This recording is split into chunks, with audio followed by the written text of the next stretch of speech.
नमस्कार। दोपहर समाचार में आपका स्वागत है।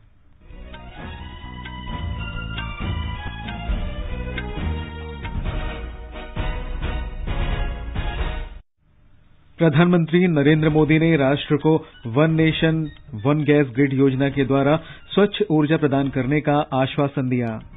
उच्चतम न्यायालय ने राष्ट्रीय राजधानी में सेंट्रल विस्टा प्रोजेक्ट के लिए भूमि उपयोग में बदलाव के लिए पर्यावरण मंजूरी और अधिसूचना को सही ठहराया। कोविड से स्वस्थ होने की दर 96.32% हुई। मौसम विभाग ने कहा 1901 के बाद वर्ष 2020 8वां सबसे गर्म वर्ष रहा और राजस्थान, हिमाचल तथा मध्य प्रदेश में बर्ड फ्लू के मद्देनजर एहतियाती कदम उठाए गए। दोपहर समाचार में प्रियंका अरोड़ा के साथ मैं निखिल कुमार। कोविड महामारी के खिलाफ देश एकजुट होकर लड़ रहा है। आप भी हमारे साथ सुरक्षा और बचाव के 3 आसान एहतियाती उपायों का संकल्प लें। मास्क पहनें, 2 गज दूरी है जरूरी, सुरक्षित दूरी बनाए रखें, हाथ और मुंह साफ रखें। और अब समाचार। प्रधानमंत्री नरेंद्र मोदी ने एक राष्ट्र एक गैस ग्रिड कार्यक्रम के जरिए देश को स्वच्छ ऊर्जा उपलब्ध कराने का आश्वासन दिया है। उन्होंने ये भी कहा कि ऊर्जा उत्पादन में प्राकृतिक गैस की हिस्सेदारी मौजूदा 6.2% से बढ़ाकर 15% कर दी जाएगी।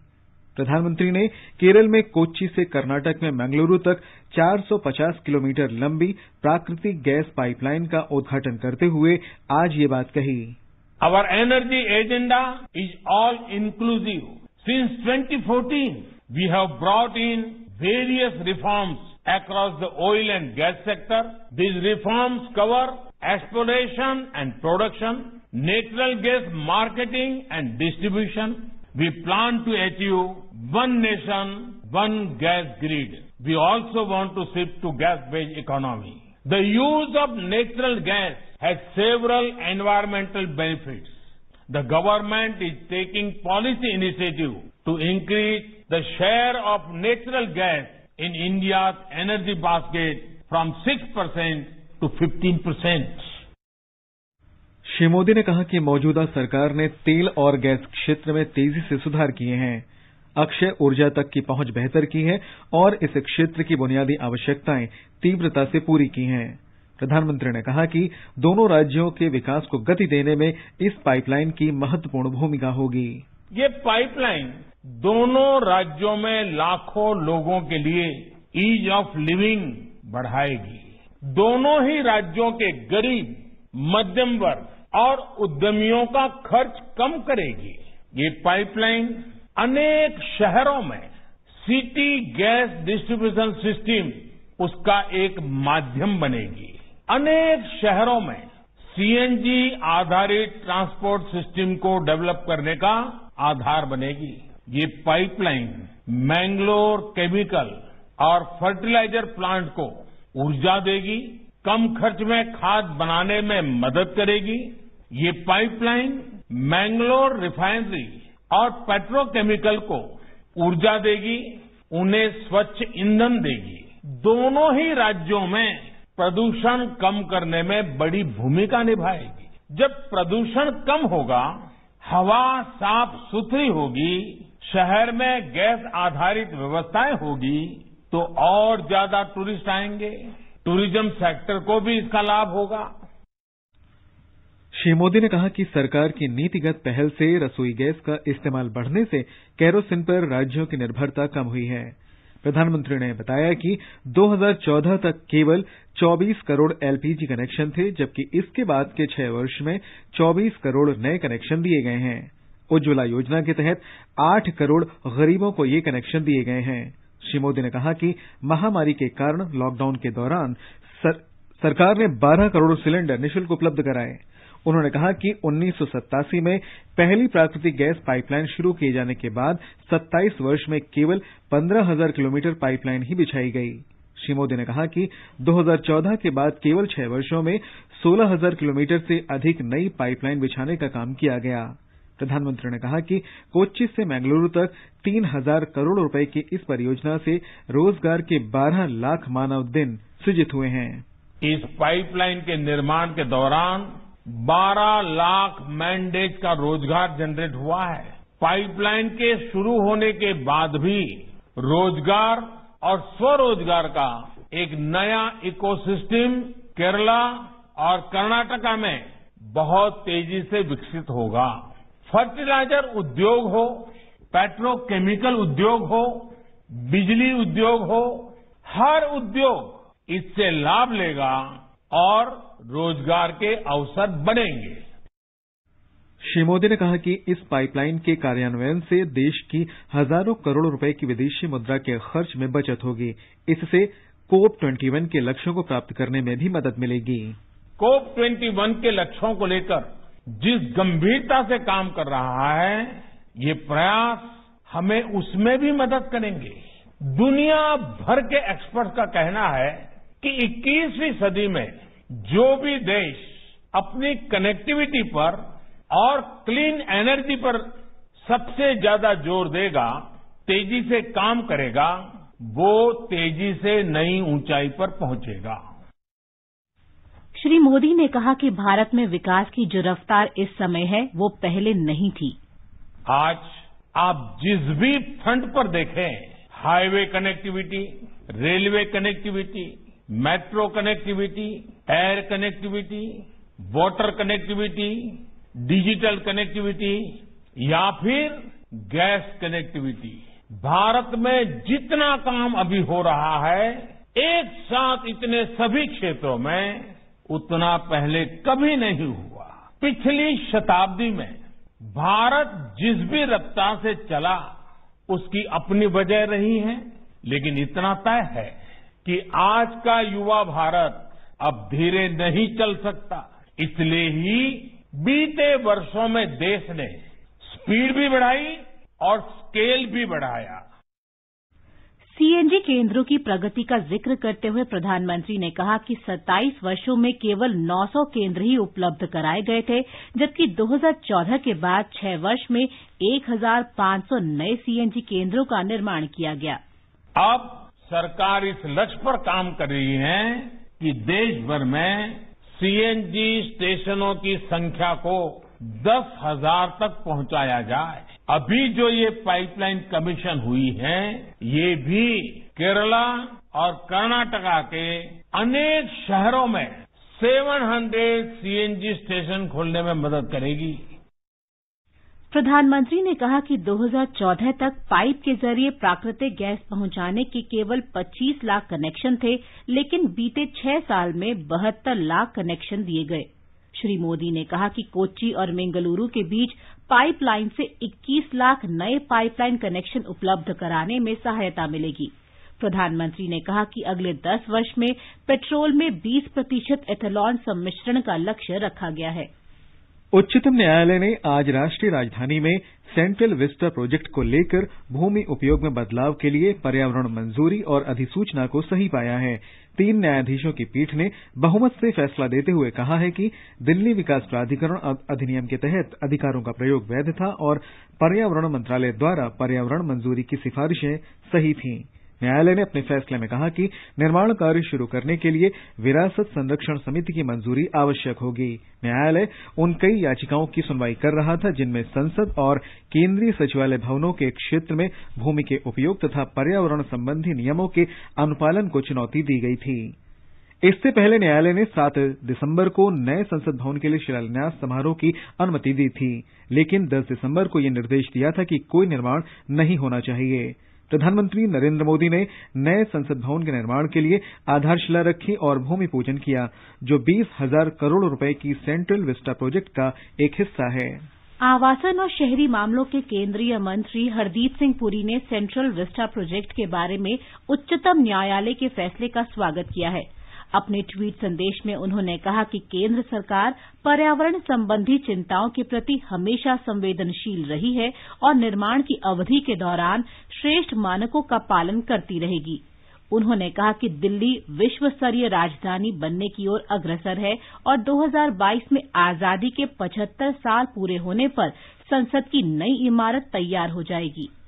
उद्योग और आंतरिक व्यापार संवर्धन विभाग ने भारतीय उद्योगों में उत्पादकता तथा गुणवत्ता बढ़ाने के लिए विशेष वेबिनार मैराथन उद्योग मंथन का आयोजन किया है। ये कल यानी सोमवार से शुरू हुआ और 2 मार्च तक चलेगा। वाणिज्य उद्योग मंत्री पीयूष गोयल कल बुधवार के सत्र की अध्यक्षता करेंगे। इस वेबिनार में 45 सत्र होंगे, जिनमें विनिर्माण और सेवाओं के विभिन्न बड़े क्षेत्रों पर विचार विमर्श किया जाएगा। इनमें क्षेत्र तथा उद्योग विशेष के विशेषज्ञ और उद्योग परीक्षण तथा मानक निकायों के प्रतिनिधि शामिल होंगे। ये समाचार हमारी वेबसाइट newsonair.com/hindi और हमारे mobile app news on AIR पर भी उपलब्ध हैं। चलो मिलकर एक शुरुआत करें, चलो एक फैसला आज करें, मास्क नहीं तो टोकेंगे, कोरोना को रोकेंगे, चलो एक इरादा करते हैं, चलो खुद से वादा करते हैं, मास्क नहीं तो टोकेंगे, कोरोना को रोकेंगे। दोपहर समाचार में आपका फिर स्वागत है। आगे बढ़ने से पहले मुख्य समाचारों पर एक नजर। प्रधानमंत्री नरेंद्र मोदी ने राष्ट्र को one nation one gas grid योजना के द्वारा स्वच्छ ऊर्जा प्रदान करने का आश्वासन दिया। उच्चतम न्यायालय ने राष्ट्रीय राजधानी में सेंट्रल विस्टा प्रोजेक्ट के लिए भूमि उपयोग में बदलाव के लिए पर्यावरण मंजूरी और अधिसूचना को सही ठहराया। कोविड से स्वस्थ होने की दर 96.32% हुई। मौसम विभाग ने कहा 1901 के बाद वर्ष 2020 8वां सबसे गर्म वर्ष रहा और राजस्थान, हिमाचल तथा मध्य प्रदेश में बर्ड फ्लू के मद्देनजर एहतियाती कदम उठाए गए।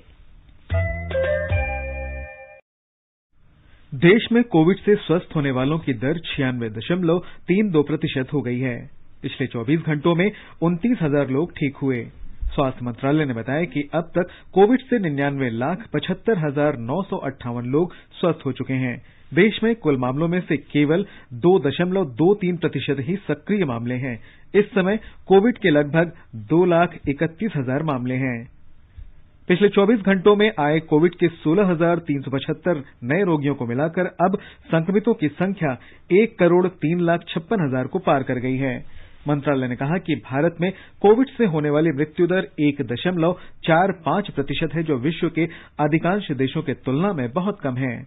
बीते एक दिन में हुई 201 मौतों को मिलाकर अब तक 1,49,850 लोग इस महामारी की चपेट में आ चुके हैं। भारतीय आयुर्विज्ञान अनुसंधान परिषद के अनुसार पिछले 24 घंटों में 8,96,000 से अधिक नमूनों की जांच की गई। अब तक देश में 17,65,00,000 से अधिक नमूनों की जांच हो चुकी है। तेलंगाना में पिछले 24 घंटे के दौरान कोविड के 256 मामले सामने आए हैं। इसके साथ ही राज्य में कुल संक्रमित लोगों की संख्या 2,87,993 हो गई है। कल 42,000 से अधिक मामलों की जांच की गई।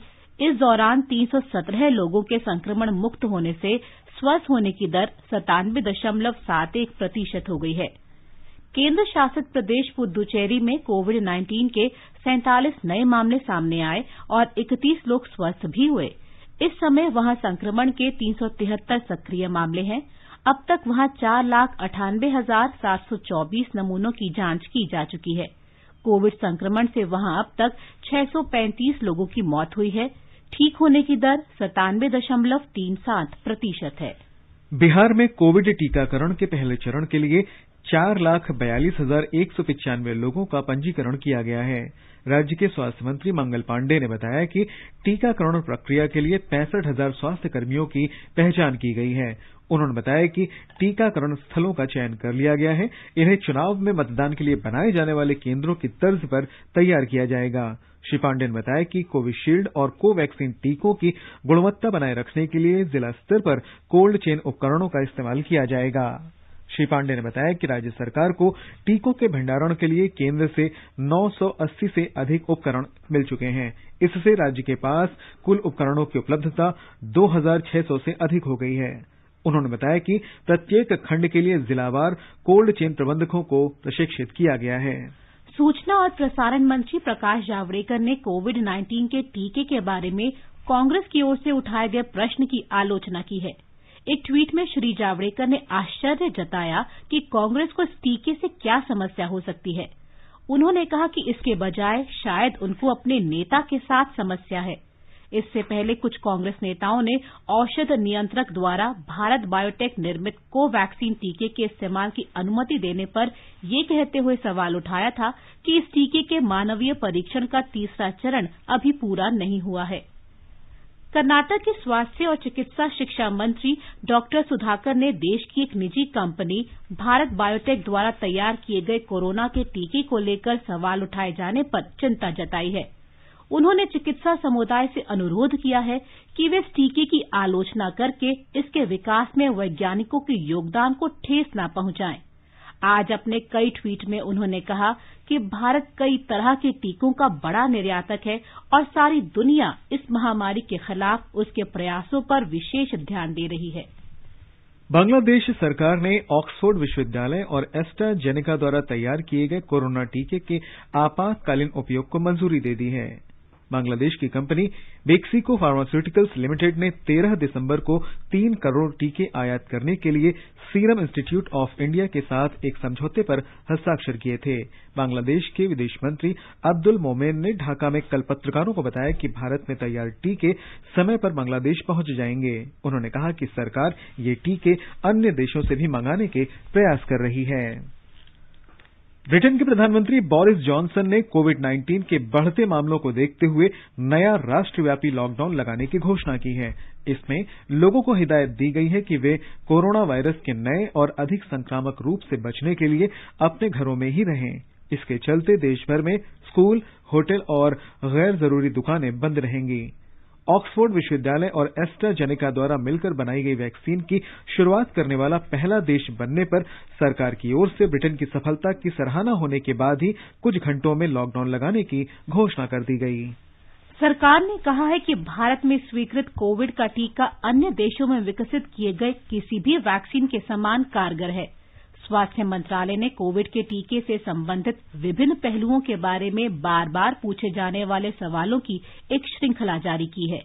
क्या कोरोना की वैक्सीन सभी को एक साथ दी जाएगी? सरकार ने उच्च जोखिम वाले समूहों को प्राथमिकता पर वैक्सीनेशन के लिए चिन्हित किया है। पहले समूह में हेल्थ केयर और फ्रंट लाइन वर्कर शामिल हैं। दूसरे समूह में 50 वर्ष से अधिक उम्र के व्यक्ति तथा वे लोग जो पहले से ही किसी रोग से ग्रसित हैं। इसके बाद वैक्सीन को अन्य सभी जरूरतमंदों को उपलब्ध कराया जाएगा। क्या कोई व्यक्ति बिना पंजीकरण के कोरोना वैक्सीन प्राप्त कर सकता है? नहीं, कोरोना वैक्सीन के लिए पंजीकरण अनिवार्य है। पंजीकरण के बाद ही सत्र स्थल और समय की जानकारी साझा की जाएगी। यदि कोई व्यक्ति स्थल पर फोटो आईडी दिखाने में असमर्थ है तो क्या उसे वैक्सीन लगाया जाएगा? फोटो आईडी पंजीकरण स्थल पर पंजीकरण और सत्यापन दोनों के लिए जरूरी है ताकि यह सुनिश्चित किया जा सके कि इच्छित व्यक्ति को वैक्सीन लगाया गया है। आकाशवाणी की वार्षिकी श्रृंखला के अंतर्गत आज प्रस्तुत है भारत में स्टार्टअप पर एक रिपोर्ट। 2014 में सत्ता में आने के बाद नरेंद्र मोदी सरकार ने नई पहलों को प्रोत्साहन देने के लिए स्टार्टअप्स पर विशेष ध्यान दिया है। प्रधानमंत्री नरेंद्र मोदी ने 15 अगस्त 2015 को लाल किले की प्राचीर से अपने भाषण में स्टार्टअप इंडिया अभियान की शुरुआत की घोषणा की थी। श्री मोदी ने कहा था कि उनकी सरकार देश के युवा उद्यमियों को प्रोत्साहन देने के लिए कई कदम उठा रही है। देश भर के युवा स्टार्टअप उद्यमियों और नवाचारियों को वीडियो कॉन्फ्रेंस के जरिए 6 जून 2018 को संबोधित करते हुए प्रधानमंत्री ने कहा था कि स्टार्टअप क्षेत्र में निपुणता के लिए पर्याप्त पूंजी, साहस और लोगों से जुड़ाव जरूरी है।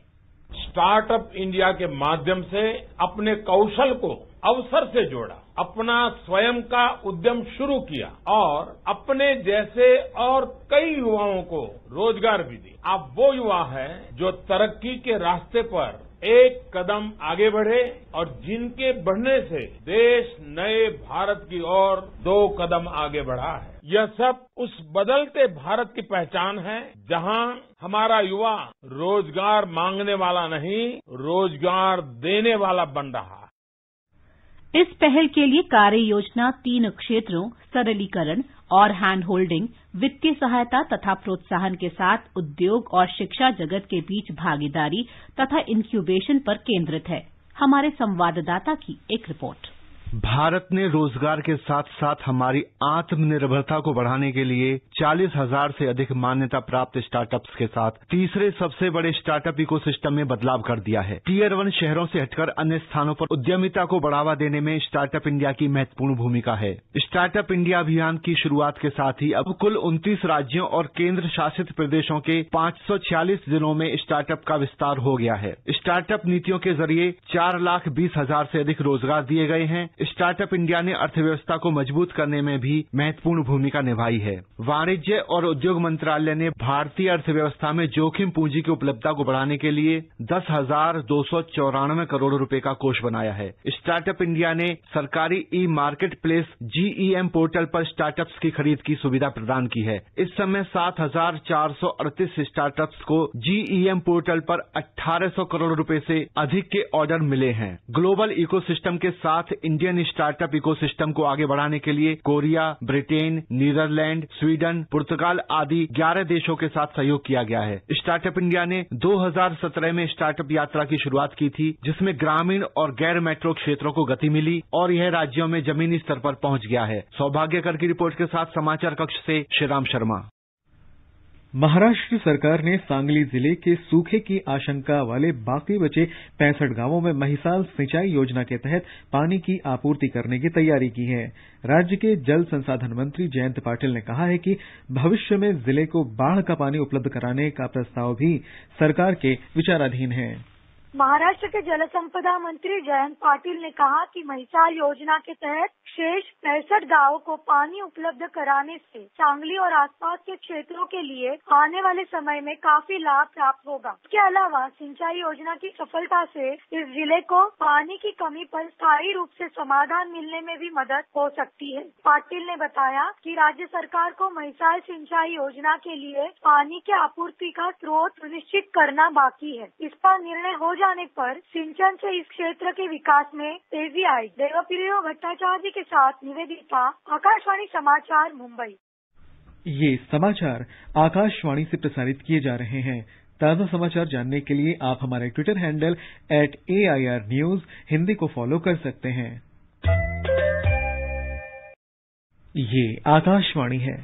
राजस्थान में पिछले 24 घंटे के दौरान 10 और जिलों में बर्ड फ्लू के संभावित मामले सामने आए हैं। हमारे संवाददाता ने बताया है कि अब तक राज्य के 18 जिलों में पक्षियों की मौत के मामले देखे जा चुके हैं।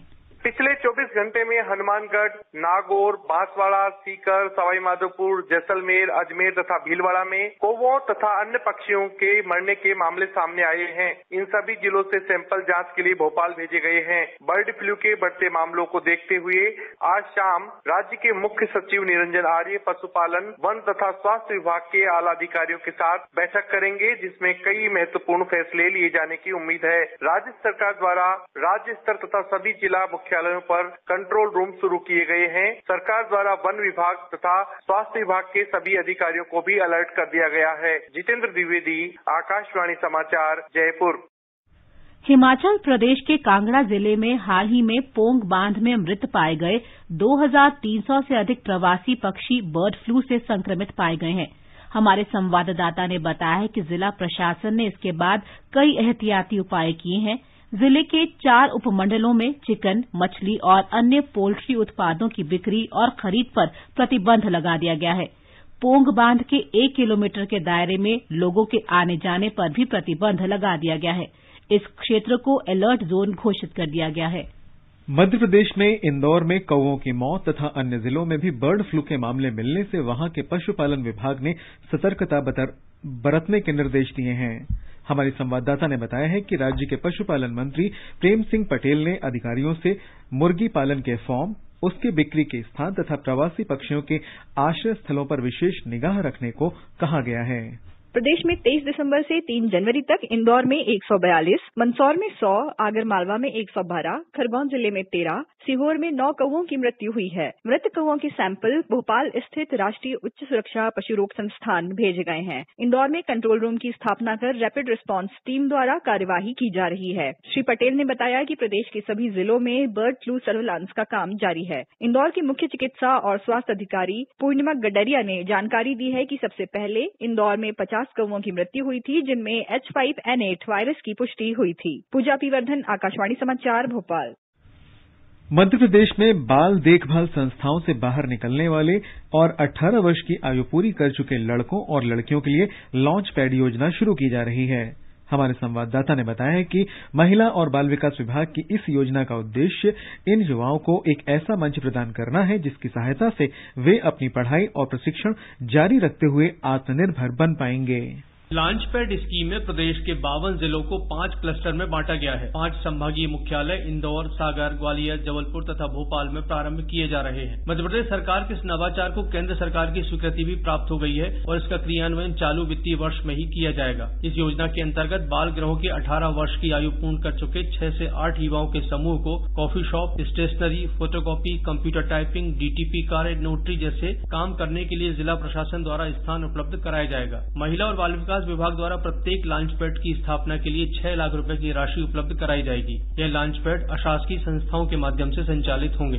संजीव शर्मा, आकाशवाणी समाचार, भोपाल। मौसम विभाग ने कहा है कि 1901 के बाद वर्ष 2020 8वां सबसे गर्म वर्ष रहा। विभाग ने 2020 के दौरान भारत की जलवायु के बारे में जारी विज्ञप्ति में कहा है कि पिछला दशक सबसे गर्म दशक रहा। 2020 के दौरान देश में दक्षिण पश्चिम मानसून के दौरान कुल मिलाकर सामान्य से अधिक वर्षा हुई। इस दौरान उत्तर हिंद महासागर में 5 चक्रवात आए। ये हैं अम्फन, निवार, गति, निसर्ग और बुरेवी चक्रवात। उत्तर भारत के पहाड़ी इलाकों में बर्फबारी के साथ अच्छी वर्षा हुई तथा मैदानी इलाकों में भी काफी वर्षा हुई है। दक्षिण भारत में भी पुदुचेरी, लक्षद्वीप, तमिलनाडु और केरल सहित कई इलाकों में वर्षा का समाचार है। उत्तर भारत में पंजाब, हरियाणा, राजस्थान और पश्चिमी उत्तर प्रदेश के साथ ही दिल्ली में भी पिछले 2 दिनों से वर्षा हो रही है। अन्य राज्यों में भी इसी तरह का मौसम बना हुआ है। मौसम विभाग के अनुसार मध्य पाकिस्तान और आसपास के इलाकों में चक्रवाती हवाओं के कारण बने पश्चिमी विक्षोभ से अगले 24 घंटे के दौरान उत्तर भारत के अधिकांश इलाकों में वर्षा हो सकती है।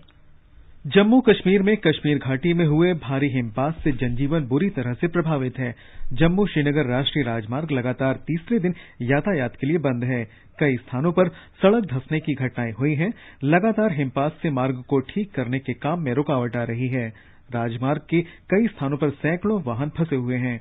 श्रीनगर में इस मौसम की सबसे अधिक बर्फबारी के कारण शहर में यातायात प्रभावित है और विद्युत आपूर्ति ठप हो गई है। प्रशासन ने विद्युत आपूर्ति को बहाल करने तथा बर्फ को हटाने के लिए प्रयास शुरू कर दिए हैं। मौसम विभाग ने अगले 24 घंटों में और अधिक बर्फबारी की चेतावनी जारी की है। और अब एक नजर आज के मौसम पर। राष्ट्रीय राजधानी दिल्ली में आज गरज के साथ वर्षा होने की संभावना है। न्यूनतम तापमान 13 डिग्री सेल्सियस रिकॉर्ड किया गया। मुंबई में आंशिक रूप से बादल छाए रहेंगे। तापमान 20 डिग्री और 29 डिग्री सेल्सियस के बीच रह सकता है। चेन्नई में मध्यम वर्षा के साथ बादल छाए रहेंगे। कोलकाता में दोपहर बाद आसमान साफ रहेगा। न्यूनतम तापमान 14 डिग्री सेल्सियस दर्ज किया गया। जम्मू में न्यूनतम तापमान 12 डिग्री सेल्सियस रहा। यहाँ गरज के साथ वर्षा हो सकती है। लेह में हल्की बर्फबारी हो सकती है। न्यूनतम तापमान 0 से 10 डिग्री नीचे रहा। गिलगित में मध्यम बर्फबारी हो सकती है। मुजफ्फराबाद में गरज के साथ बारिश होने की संभावना है। देहरादून में गरज के साथ ओले पड़ने के आसार हैं। चंडीगढ़ में बादल छाए रहने की संभावना है। हैदराबाद में सुबह धुंध छाई रही और दिन में आंशिक रूप से बादल छाए रहने के आसार हैं। अहमदाबाद में आंशिक रूप से बादल छाए रहेंगे। पटना में भी आंशिक रूप से बादल छाए रहेंगे। समाचार कक्ष से दीपिका शर्मा। केंद्रीय गृह मंत्री और भाजपा नेता अमित शाह 14 जनवरी को चेन्नई जाएंगे, जहां वे तुगलक पत्रिका की जयंती पर आयोजित समारोह में हिस्सा लेंगे। ये पत्रिका चो रामास्वामी की मृत्यु के बाद गुरुमूर्ति द्वारा संपादित की गई है। ये अवसर पोंगल के मौके पर पड़ रहा है तथा इसके साथ ही राज्य में राजनीतिक वातावरण में भी सरगर्मी आ सकती है। तमिलनाडु में इस वर्ष विधानसभा चुनाव होने हैं। और अंत में मुख्य समाचार एक बार फिर। प्रधानमंत्री नरेंद्र मोदी ने राष्ट्र को one nation one gas grid योजना के द्वारा स्वच्छ ऊर्जा प्रदान करने का आश्वासन दिया। उच्चतम न्यायालय ने राष्ट्रीय राजधानी में सेंट्रल विस्टा प्रोजेक्ट के लिए भूमि उपयोग में बदलाव के लिए पर्यावरण मंजूरी और अधिसूचना को सही ठहराया। कोविड से स्वस्थ होने की दर 96.32% हुई। मौसम विभाग ने कहा 1901 के बाद वर्ष 2020 8वां सबसे गर्म वर्ष रहा और राजस्थान, हिमाचल तथा मध्य प्रदेश में बर्ड फ्लू के मद्देनजर एहतियाती कदम उठाए गए। इसके साथ ही दोपहर समाचार का ये अंक समाप्त हुआ। नमस्कार।